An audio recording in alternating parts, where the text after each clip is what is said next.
বর্তমান সাধারণ সম্পাদক সহ সাবেক সভাপতি এবং সাধারণ সম্পাদকগণ, জাতীয় প্রেস সাংবাদিকগণ, আমন্ত্রিত।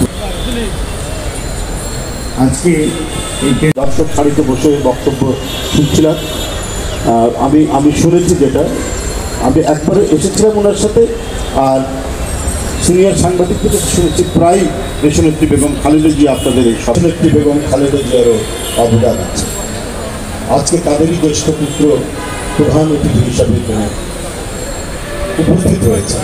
ফলে কোনো একটা সাহসের জায়গা, আশ্রয়ের জায়গা মনে হতো যখন দেশের মধ্যে নেমে আসে ভয়ঙ্কর নিপীড়নের সময়।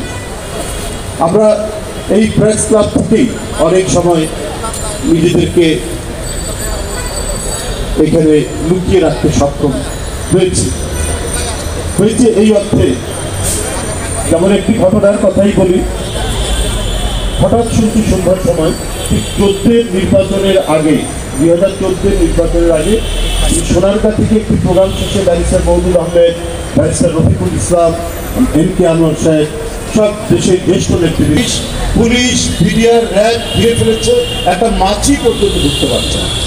সবুজ ভাই তখন সভাপতি। আমি অনুরোধ করলাম যে কোনো একটি স্পেস দেন, তারপরে সাংবাদিকদের সাথে কথা বলতে পারি, প্রতিবাদ জানাতে পারে। হঠাৎ করে এই ধরনের ক্র্যাক ডাউন কেন শুরু হলো?